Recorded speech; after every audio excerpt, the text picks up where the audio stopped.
Bapak Ibu yang dikasihi Tuhan, pagi ini kita merenungkan satu tema mengenai soteriologi, alat Allah dalam keselamatan. Kita bicara bagaimana Allah menjadikan anak-anaknya sebagai alat untuk menyampaikan misinya, menyampaikan apa yang menjadi kerinduan hati Allah pada umat manusia.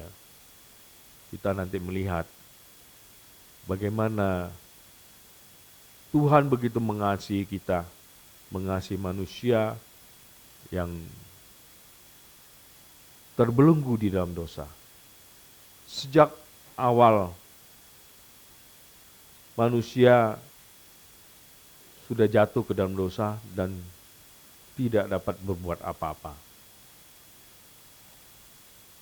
Mari kita baca dulu firman Tuhan bersama Bapak Ibu.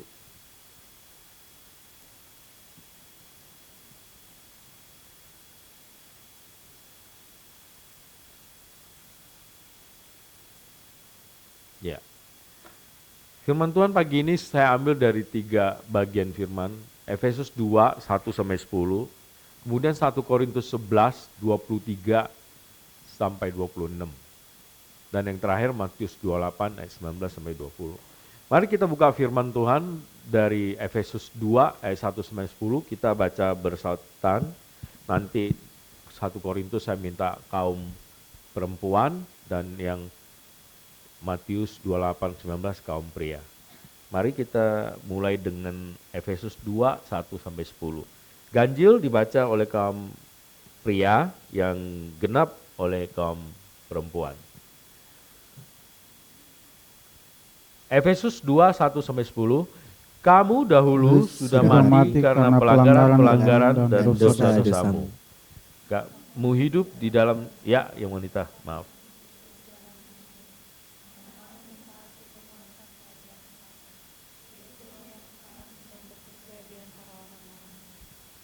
Sebenarnya dahulu kamu semua juga terhitung di antara mereka. Ketika kami hidup di dalam hawa nafsu daging dan menuruti kehendak daging dan pikiran kami yang jahat. Pada dasarnya kami adalah orang-orang yang harus dimurkai sama seperti mereka yang lain. Tapi Allah yang kaya dengan rahmat, oleh karena kasih-Nya yang besar yang dilimpahkannya kepada kita. Sekalipun kita telah mati oleh kesalahan-kesalahan kita, oleh kasih karunia kamu diselamatkan. Dan di dalam Kristus Yesus Ia telah membangkitkan kita juga dan memberikan tempat bersama-sama dengan Dia di sorga. Supaya pada masa yang akan datang Ia menunjukkan kepada kita kekayaan kasih karunia-Nya yang melimpah-limpah sesuai dengan kebaikan-Nya terhadap kita dalam Kristus Yesus. Sebab karena kasih karunia kamu diselamatkan oleh iman, itu bukan hasil usahamu, tetapi pemberian Allah. Itu bukan hasil pekerjaanmu, jangan ada orang yang membanggakan diri. Karena kita ini buatan Allah, diciptakan dalam Kristus Yesus untuk melakukan pekerjaan baik yang dipersiapkan Allah sebelumnya. Ia mau supaya kita hidup di dalamnya. Bagian ini kaum wanita, silakan. 1, 2, 3.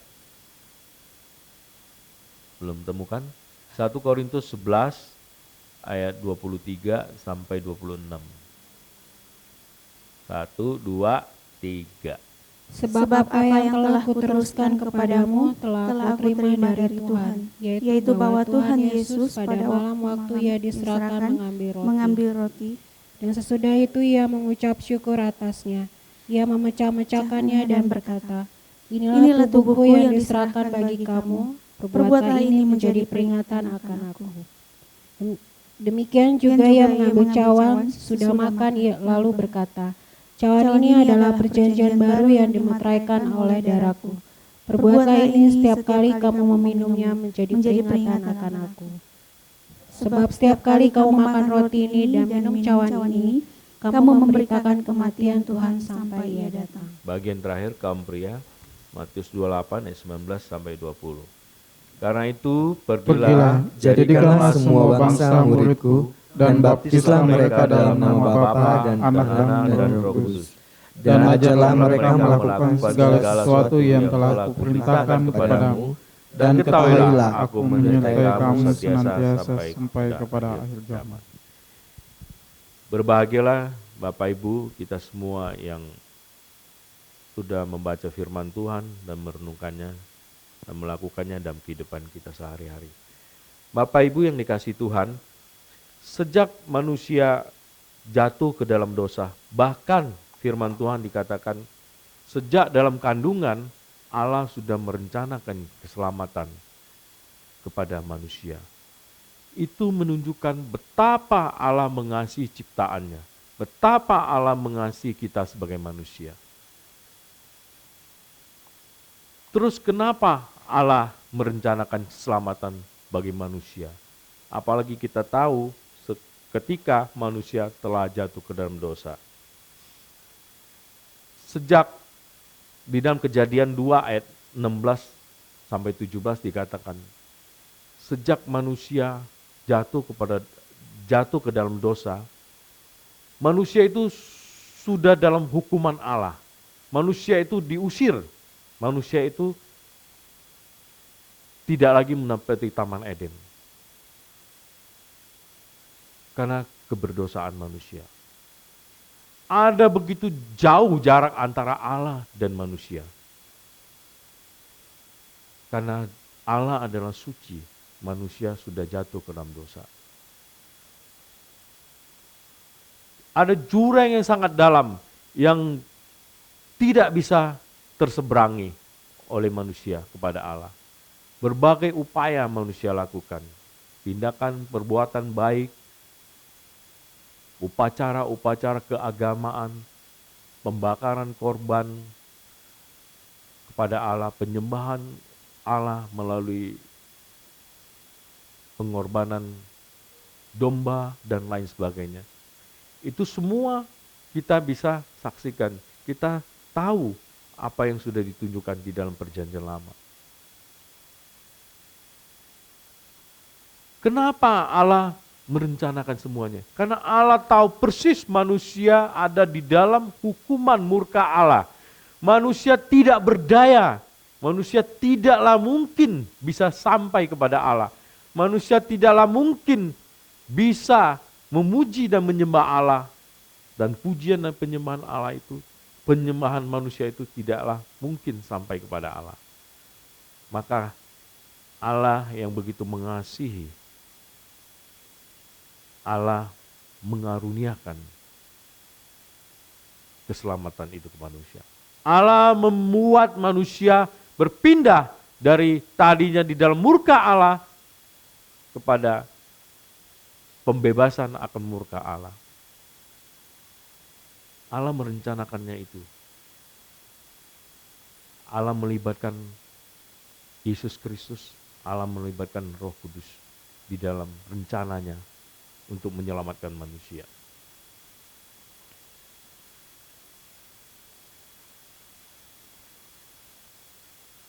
Manusia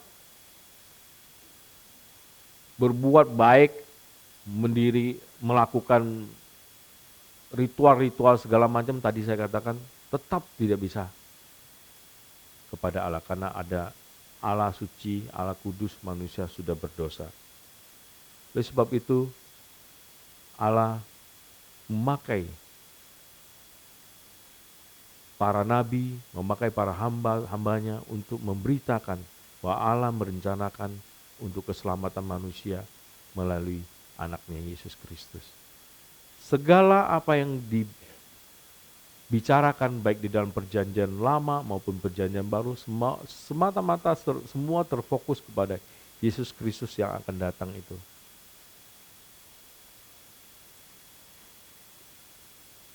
Bapak Ibu yang dikasihi Tuhan, murka Allah hanya bisa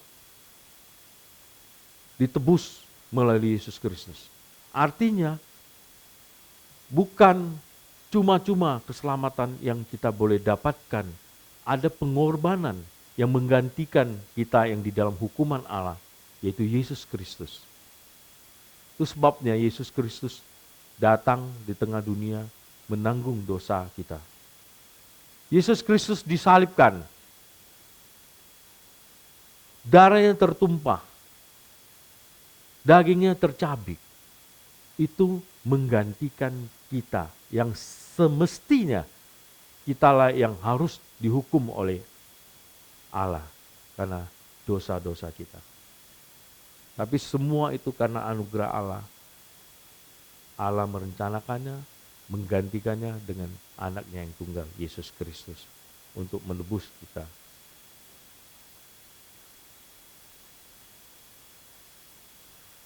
Allah sangat berdaulat. Allah berdaulat atas keselamatan yang Dia berikan kepada setiap orang yang berkenan, yang Allah berikan. Anugerah keselamatan itu pada manusia yang sudah berdosa itu. Sebab karena kasih karunia kamu diselamatkan oleh iman. Itu bukan hasil usahamu, tetapi pemberian Allah. Efesus 2 ayat 8. Ya. Jadi semata-mata karena anugerah Allah kita boleh diselamatkan. Mari kita lihat Bapak Ibu beberapa contoh bahwa bukti manusia tak berdaya semata-mata hanya karena anugerah Allah untuk boleh menyelamatkan manusia. Kedaulatan Allah semata-mata untuk memilih dan menyelamatkan manusia. Kita lihat di dalam perjanjian lama, Nuh dan seisi keluarganya diselamatkan dari air bah. Betapa banyak saat itu orang yang mati, yang tidak diselamatkan. Ini menunjukkan bahwa Allah hanya memilih Nuh dan keluarganya saja. Ini menunjukkan kedaulatan Allah. Ya. Kita melihat Abraham, ya, diselamatkan karena iman bukan usaha. Di dalam Roma ayat 4 ayat 3, pasal 4 ayat 13 katakan, Abraham dipanggil, ya, dari negerinya untuk pergi. Allah yang berdaulat. Kenapa Allah tidak milih yang lain? Itu kedaulatan Allah atas apa yang Tuhan anugerahkan kepada Abraham. Elia, Musa, Henok, ya, kita lihat mereka terangkat ke surga. Menunjukkan bahwa Allah yang berdaulat. Allah yang menunjukkan bahwa pilihannya.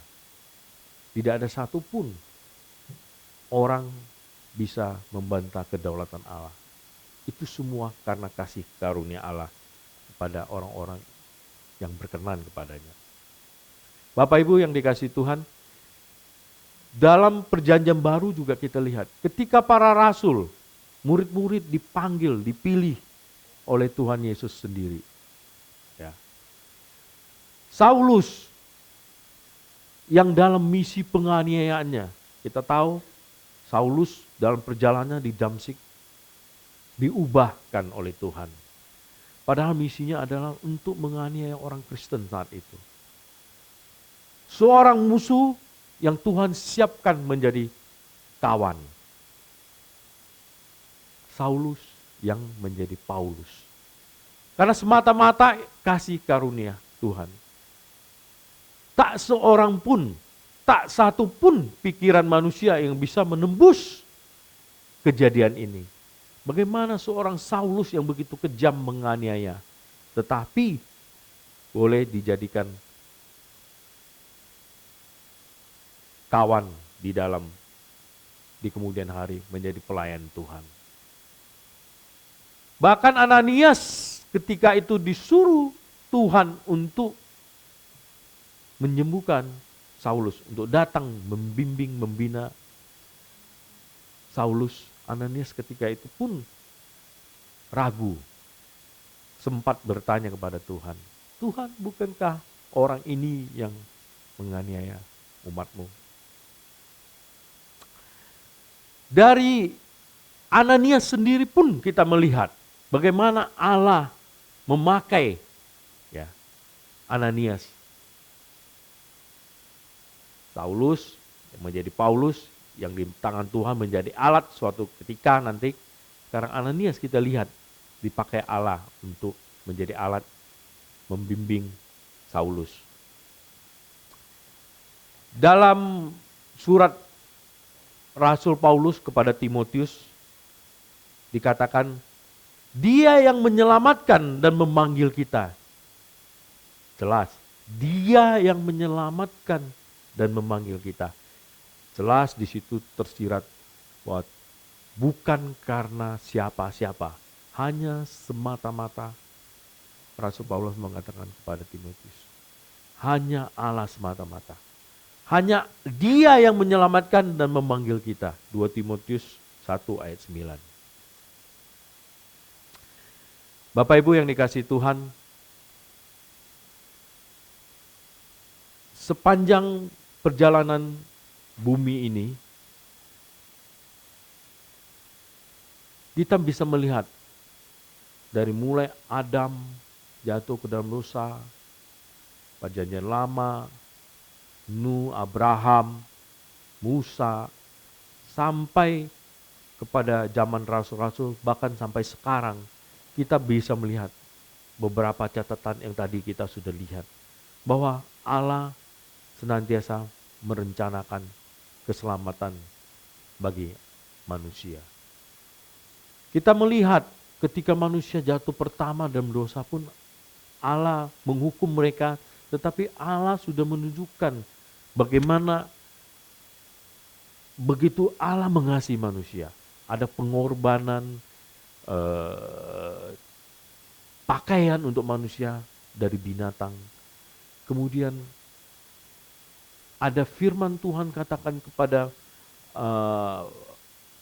Adam, Hawa, dan ular saat itu. Dikatakan,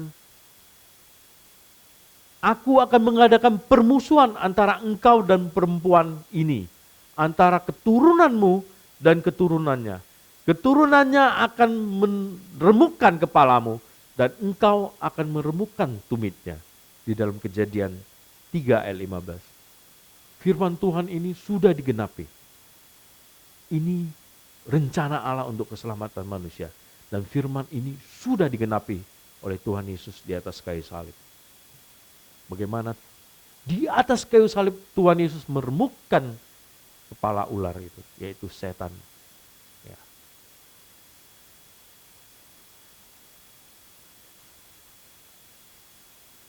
Bapak Ibu yang dikasihi Tuhan, keselamatan yang sudah dikerjakan oleh Tuhan Yesus di atas kayu salib, atas rencana Allah Tritunggal.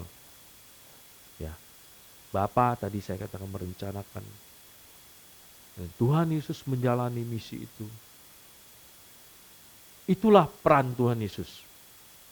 Datang dalam ketaatan, kesetiaannya, mati ketika kita masih berdosa. Ketika kita berdosa. Dagingnya tercabik, luka di mana-mana, darahnya ditumpahkan karena semata-mata kita orang berdosa. Sudah selesai Tuhan Yesus perannya di atas kayu salib. Tuhan tinggalkan warisan itu. Tuhan kan tinggalkan kesan itu di setiap orang percaya. Setiap orang percaya yang dapat memahami semua makna ini, peran Tuhan Yesus di atas kayu salib. Hanya kita orang yang percaya yang dapat memahami. Karena pemberitaan ini ada suatu kebodohan bagi orang-orang yang di luar Tuhan. Orang-orang yang tidak mempunyai kesempatan menerima anugerah keselamatan yang daripada Tuhan. Bapak Ibu yang dikasihi Tuhan, ingat, tidak hanya Bapa, tidak hanya Anak, tetapi Roh Kudus, Allah Roh Kudus juga terlibat, mempunyai peran yang besar di dalam rencana keselamatan untuk umat manusia. Ada beberapa hal yang saya catat di sini. Peran Roh Kudus menyelidiki, menyatakan, kemudian mengilhami penulisan, mengilhami setiap hamba-hamba Tuhan yang menulis firman Tuhan. Dan kemudian mengiluminasi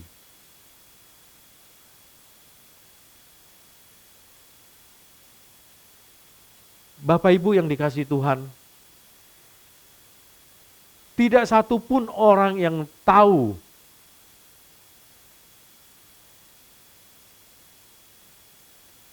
bahwa saya tentang diri saya, hanya saya yang tahu. Bapak Ibu tidak tahu tentang diri saya. Demikian juga Allah. Tidak ada satupun orang yang bijaksana, tidak satupun orang yang bisa memahami isi pikiran Allah. Allah adalah roh. Roh Kuduslah yang dapat memahami Allah sepenuhnya. Roh Kudus adalah Allah. Sama seperti diri kita. Hanya kita yang memahami diri kita. Roh Kuduslah Allah sendiri yang memahami Allah. Oleh sebab itu Roh Kudus menyelidiki Allah. Kedalaman hati Allah. Siapakah Allah? Hanya Roh Kudus, Roh Tuhan yang mampu menyelidikinya. Apa yang diselidiki Roh Kudus tentang Allah, itu dinyatakan Roh Kudus kepada manusia. Allah begini, Allah mengasihi, Allah ini. Baru kita mampu tahu. Sebelum sampai kita tahu pun ada tahapannya, tadi saya bilang. Roh Kudus mengilhami. Sehingga kita memiliki firman Tuhan, memiliki Alkitab yang boleh kita baca dan kita pahami. Roh Kudus yang mengilhami setiap penulis untuk menuliskan, menerjemahkan apa yang sudah Roh Kudus selidiki tentang Allah kepada manusia.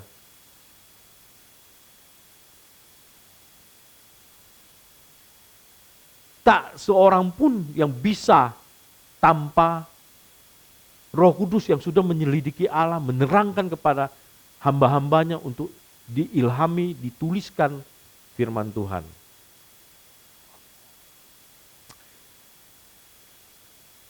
Dan kita tahu Bapak Ibu, dari berbagai benua, dari berbagai latar belakang penulis itu akhirnya bisa nulis yang tadi saya katakan fokus satu titik, yaitu tentang keselamatan yang rencanakan Allah melalui Yesus Kristus.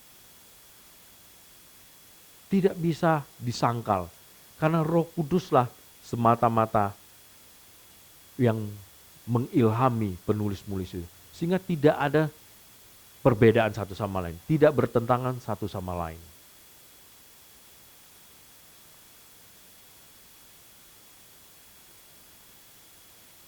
Dan ketika itu sudah menjadi Alkitab di tangan Bapak Ibu semua, Roh Kudus tidak berhenti di sana, tetapi Roh Kudus mengiluminasi kita. Artinya apa? Bapak Ibu kalau bicara sama saya atau sebaliknya saya bicara sama Bapak Ibu, kadang-kadang kita tidak paham apa yang dimaksudkan.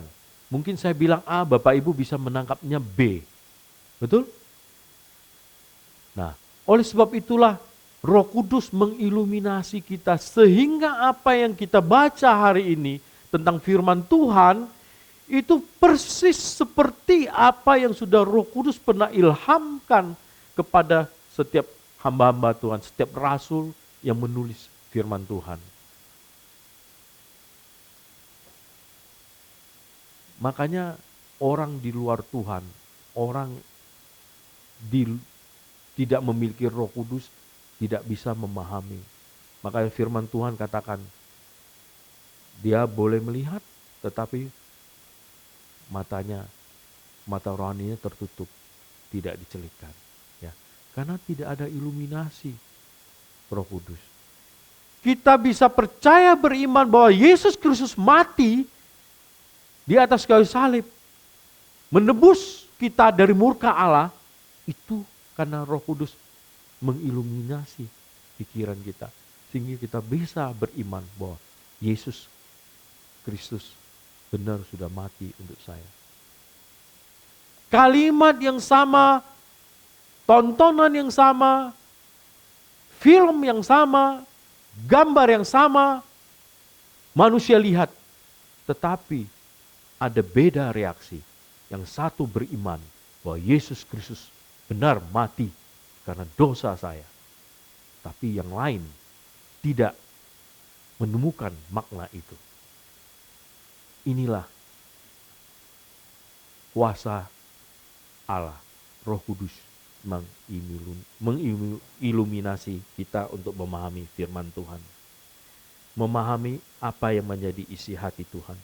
Karena tadi awal saya kata, Roh Kudus menyelidiki kedalaman isi pikiran Allah.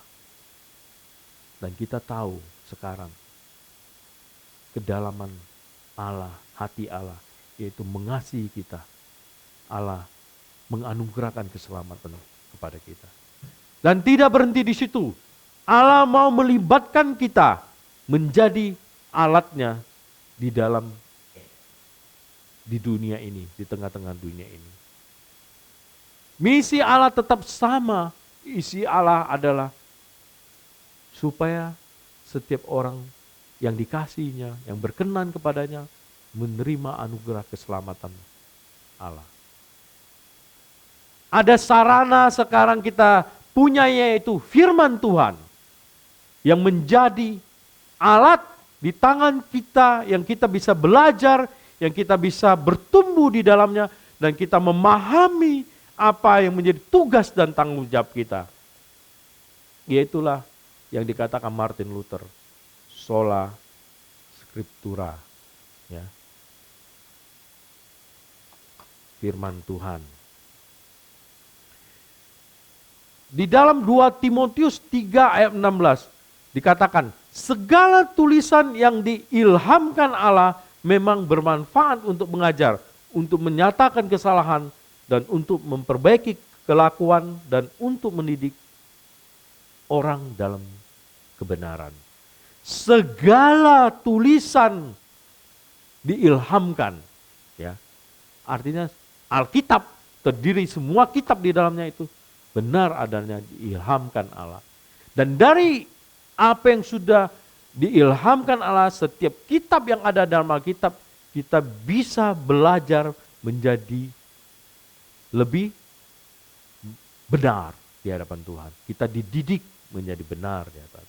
Bermanfaat untuk menyatakan kita berdosa, untuk memperbaiki dosa kita. Menyatakan bahwa kelakuan kita tidak benar sebagai anak-anak Tuhan. Mari perbaiki. Itulah firman Tuhan. Segala yang ditulis, segala tulisan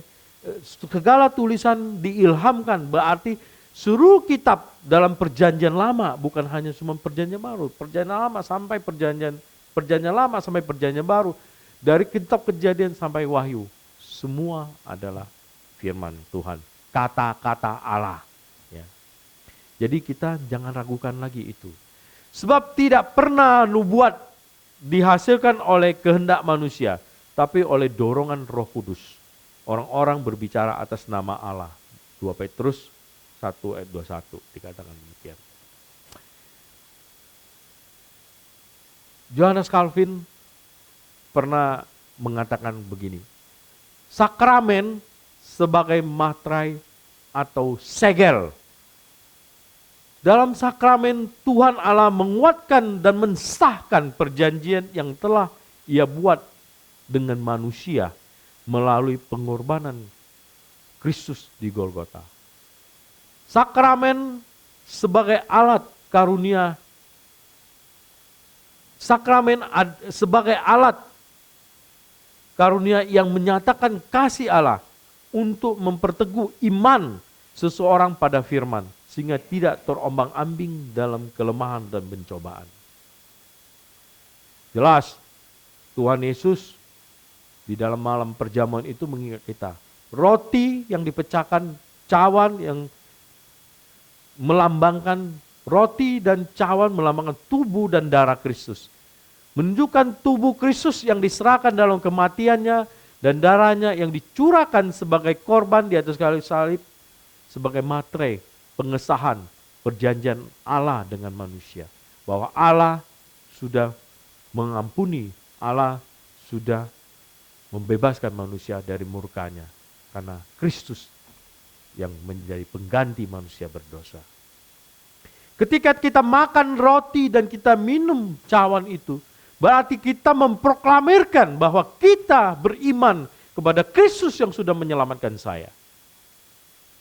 Dan Kristus yang sudah menyelamatkan saya itu akan membimbing saya di tengah-tengah dunia ini untuk menjadi saksi-saksinya sampai ketika Kristus datang kedua kali. Bapak Ibu, jangan lupa ini. Nah, selain itu Kristus juga menaruh pesan kepada kita. Jadikanlah ini menjadi peringatan daku.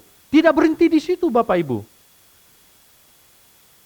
Kita disuruh juga mengingat tugas memberitakan Injil. Oleh sebab memberitakan kematian dan kedatangan Yesus yang kedua kalinya, ini menjadi tanggung jawab setiap orang yang percaya. Setiap kita yang percaya menjadi tanggung jawab memberitakan kematian Yesus.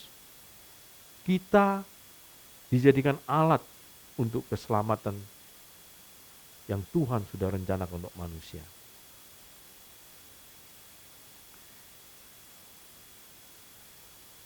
Melalui pembaptisan anak pun, bukan hanya sakramen kudus, perjamuan kudus, melalui pembaptisan anak pun sebenarnya kita menyatakan kita, iman kita, percaya kita, harapan kita, bahwa suatu ketika anak-anakku seperti iman orang tuanya, percaya kepada Yesus Kristus yang sudah menyelamatkan dan berharap kepada Tuhan, anak menerima anugerah keselamatan daripada Tuhan, berpengharapan di dalam Tuhan. Jadi Bapak Ibu, baik di dalam firman Tuhan, Alkitab maupun sakramen, kita melihat bahwa jelas sekali pesan-pesan Yesus Kristus, pesan Tuhan atas misi keselamatan yang harus kita sampaikan. Awal tadi kita sudah baca, ya, panggilan amanat agung Tuhan Yesus. Pergilah, jadikanlah semua orang, semua bangsa muridku, dan baptislah mereka di dalam Bapa, Anak, dan Roh Kudus. Jadi jelas Bapak Ibu, saudara kasih, kita tidak berhenti di tengah dunia ini ketika Tuhan menyelamatkan kita. Pesan di dalam ketika perjamuan kudus jelas juga. Bukan hanya sekedar memperingati Tuhan yang sudah mati untuk kita. Tetapi beritakanlah ini, Tuhan bilang. Sebagai keluar sebagai berita kabar gembira bahwa Tuhan Yesus, dagingnya yang dicabik-cabik, darahnya ditumpahkan karena dosa manusia. Pergilah, jadikanlah semua bangsa muridku. Sebelum Tuhan Yesus pergi ke surga. Pesan terakhir, pesan agung buat kita. Bapak Ibu yang dikasihi Tuhan. Semua kita, bukan cuma Pak Netsen atau Pak Niko sebagai pendeta. Semua kita, mari kita tumbuhkan ini dalam diri kita. Berdoalah setiap saat, belajarlah firman Tuhan yang benar, yang baik, supaya hati kita terus terpaut kepada Allah. Supaya kita semakin hari semakin mencintai Allah. Mencintai Allah, menjalankan semua yang menjadi perintah Allah kepada kita. Bapak Ibu, saat ini mungkin kita masih penuh keraguan. Saat ini mungkin kita masih belum begitu terdorong untuk memberitakan Injil, bersaksi di mana Tuhan tempatkan kita. Tetapi akan tiba saatnya. Oleh sebab itu, jikalau hidupmu benar di hadapan Allah, pergumulanmu di dalam Allah, belajarmu di dalam Allah, persekutuan kamu secara pribadi dengan Allah benar, saya yakin itu akan tumbuh. Semakin hari, semakin menyala api Roh Kudus membakar hidup kita untuk sungguh-sungguh melayani Tuhan, mengasihi Tuhan. Oh, betapa kita bersyukur kepada Tuhan. Karena Tuhan bukan hanya menyelamatkan kita, tetapi Tuhan mau jadikan kita alat sekerja, sepelayanan Allah di dalam hidup kita. Di gereja, di tempat Tuhan tempatkan kita bekerja, dimanapun kita berada. Karena Tuhan menolong kita, memampukan kita untuk senantiasa bergumul di dalam Tuhan, untuk mendekatkan diri kepada Tuhan, supaya kita semakin memahami isi hati Tuhan melalui firman Tuhan yang sudah diwariskan kepada kita.